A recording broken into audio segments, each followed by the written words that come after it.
welcome to dun dun dun this final episode of Mondaiji, episode 10. I know it kind of sucks. Episode 10. Like, damn it, why is it here so early? But let's just get into the episode. It was interesting. So for a quick summary, it's basically our No Names team versus the Pied Piper team, and the results of after the fight. You know, what happens at the end, all the things, and possible hints towards the season 2. So to begin, we have Izayo kind of fighting Waver guy, and he's during the fight, you know, they're kind of beating the crap out of each other, and he basically figures out the whole legend. He basically tells Waver dude that I know the other two, the Rattan and the Plague Lolly, are actually fake. He's like, they're not really, you know, who they say they are. And in fact, you are the main Pied Piper. And he kind of bows to. He's like, yeah, you are correct. You win, basically. You figured out the mystery. But to that, it's like, good job. But he's like, I'm still gonna beat your ass. That's what he does. You know, the two of them fight. It was pretty cool watching that. And to go back to the story about the two fake, it's like the Plague Lollies just parts of the legend they kind of expanded on. So they took the plague and made it a real person. They took the jester or joker who lures the kids as Rattan. So and that's where you get those two characters from. So and for more fights, we had Rattan versus Asuka and her giant robot / golem named Dean, which I completely forgot they had a name for it last time. So he does his little Dean scream, and he does whatever Asuka says. So he had the big red robot versus these white wind-looking creature golem robot. I don't know what they are. They're just these weird monster things. And that scene was really cool. Just watching that giant red robot just destroy the other things was pretty cool. Actually, I would consider mech in this series. So this almost I would do everything, but I'll get into that later. And we cut to Kurosage, Sandra versus the plague girl. She had a name, but it keeps escaping me. I honestly didn't remember her name. But anyway, they reveal that the plague girl is actually a deity of, how she words it as, she represents 80 million people that suffered from the plague. Or I guess represents malice and resentment in the 80 people that died. So the plague, I guess, right, gets manifest and turns into this little girl that's, I guess you would consider her a demon. I consider her a demon. She had horns and everything, so. And they reveal her weakness. Her master plan is to kind of like destroy the sun. I guess in the legend, the sun wasn't around much during the plague, so that's why the plague spread. So I guess it's kind of science. If the sun was out, the heat, everything would kill the virus, the plague, whatever. So her main goal is to knock out Shirayasha and take her place. So it's kind of neat. So we had the sun as part of the story with her. Yeah, so yeah, that's right. She wants to destroy the sun. So that's her main wish, main goal. And they cut back to Izayo. He wins his fight, and Asuka wins her fight in a matter of minutes, which is pretty cool. I like watching that between them. Kind of cool. And they beat him really fast. And the funny thing was, the bad guys they fought, you know, they're really not technically evil. In fact, they're happy they fought these people. They're like Weaver was happy he fought Izayo because it was a nice fight for him anyway, a challenge. So he gets to kind of fade away and turn to dust. Almost felt like Fate Zero to me with Lancer. You know, all that stuff like that. So. And let's see what else. And after Asuka beats Rattan, it's kind of like she gets to hear one last song by her flute, and she's like, it's a nice song, and she kind of vanishes, but the same thing, she's kind of happy she had a interesting fight against Asuka, leaving back her flute, which I think they're hinting towards Asuka using that to boost her power.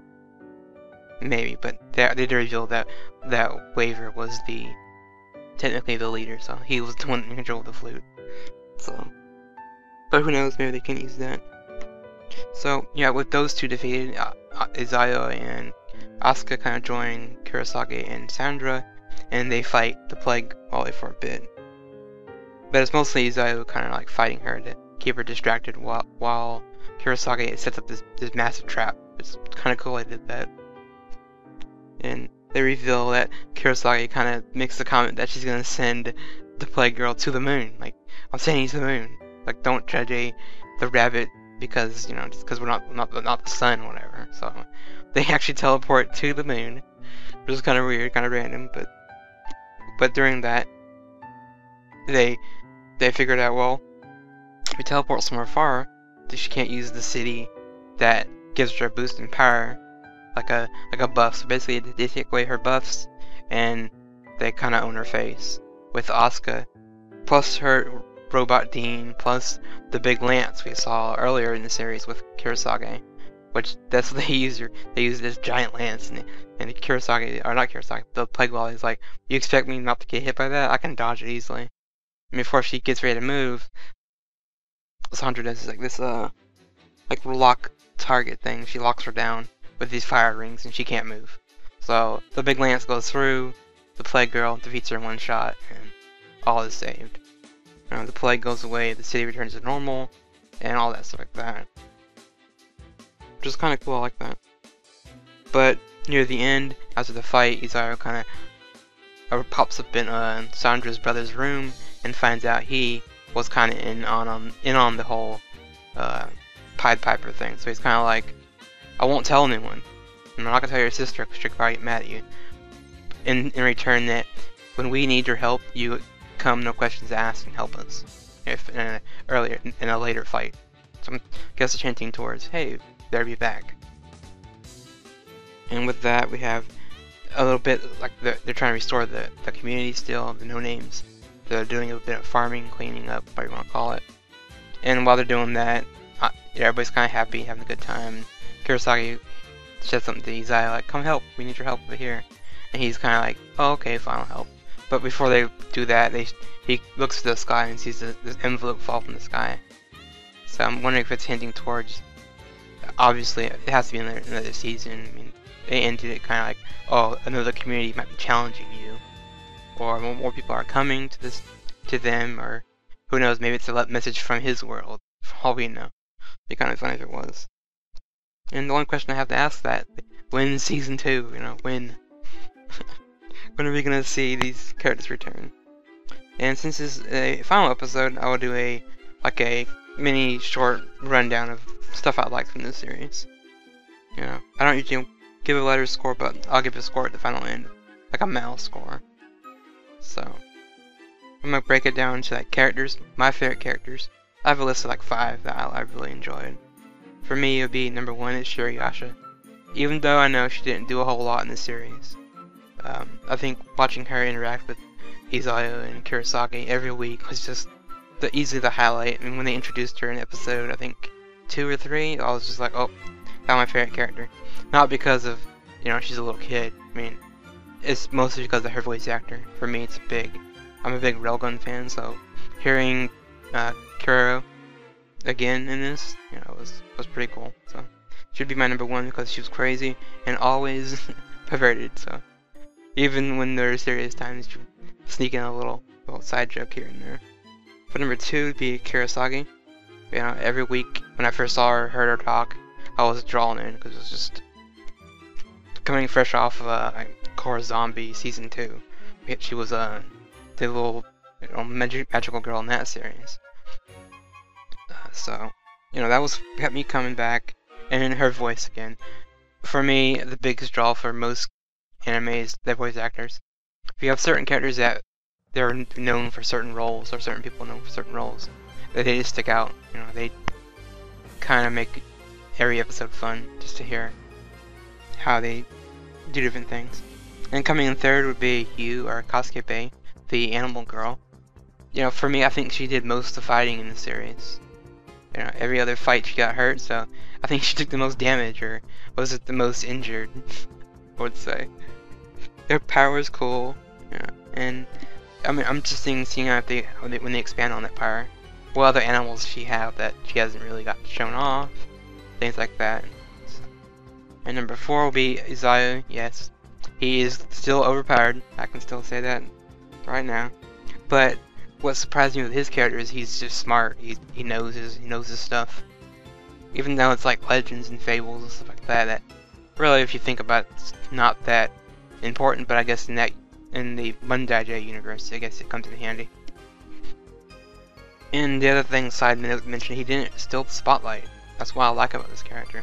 He did not, you know, push Kasuke or Asuka to the side and go, you know, I'll handle this type of, you know, shonen character we're used to in so many other shows. And, you know, so I won't mention any names on that one. But and coming in 5, Asuka, sadly, she was cool in some moments. I mean, the last 2 episodes, she was really cool because she got the giant robot, and that's obviously something I like. But I think she just had some kind of boring fights compared to someone like Izaya or Kasuke or even Kurosaki at the end, who didn't do much as well. But you know, she was entertaining to watch. So, and the last note about the characters, all the side characters are really fun. You had the Fire Dragon Girl, she was really cool. You had the villains at the end, they were really cool. You know, you had a lot of different things, even like, you know, the little fox girl, which is Akarin from Yuri Yuri for voice actor. That was a highlight for me, have that hear her again. But, yeah. And for the story, you know, it's not a complex story. It's 10 episodes. I think you can probably finish this in maybe 1, maybe 2 sittings easily. And if you watch the first 5 episodes, you probably won't watch the last 5 episodes. It's again like kind of addicting at most times. And I loved how they took fables and myths and blended them into the story. You know, episode 9 or 8, they mentioned Cinderella and Snow White, so it makes you wonder, what else could they use as a fable or a story? And I would ask, what would you want to see as a fable or story?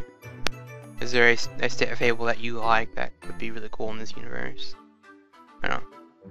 And I'm very surprised it didn't hype up the fact maybe that Asuka was the Red Riding Hood. That'd be pretty cool, but they didn't, so. Yeah, so, and for weird one, art, for me, I like to draw. I'm a big artist. Not known artist, but I'm getting there. But anyway, the art was pretty cool. I noticed in the last 2 episodes, the character features, like the facial stuff, got really high detailed. You had like the Plague Lolly, where her face would go kind of yandery, not full yandery, but almost there. So you had the reactions, I guess, were pretty good. And some of the characters were okay. I mean, didn't really get to use much of them for like design-wise. So. And the art, like I think it's very colorful. If you're wanting something to watch, maybe with younger viewers, maybe like if you have kids, this would be a good show. It's not too perverted, but there are some fan service moments, but they don't really show much. So I don't know. I think it's a good series for art anyway. So, and the last thing I was gonna say is, what are your season 2 predictions for Mondaiji? You know, what other characters are you gonna see from the myths and the stories and things like that? You know, they could do. I can imagine a whole arc based on, you know, Pinocchio or the 7 dwarves. You can have like 7 badass dwarves that suddenly appear. Whatever, any kind of story, fable, myth. You can have Zeus, Hercules, things like that. So they did hint towards Greek mythology and things like that in this series, so you could do that. It'd be kind of cool. Also, will the No Names gain new members? You know, will Sandra join as an official member, or she's stay at Floor Master? So it's possible they could bring in a bunch of new human characters, but who knows? Because the letter at the end kind of tells me it's either A, a challenge, B, new characters, or C, someone from their world sending a message to them. You know, it could be exile, your world's being attacked, we need your help. Something cheesy like that sends him back. Also, more episodes.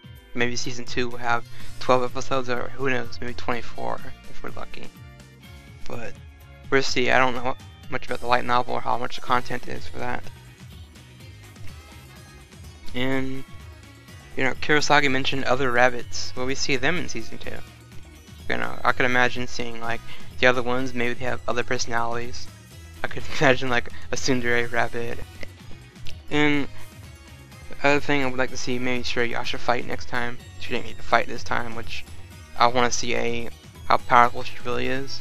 maybe a transformation would be pretty cool, but who knows. I have a feeling she may be like Letitia, a vampire or all like that. Can transform when she needs to. And the final note for what I want season 2, more story on Izayo. What is he? What is his power? That kind of thing. Is he a god? Is he a demon? Who knows? Maybe he's just a superhuman. For all we know.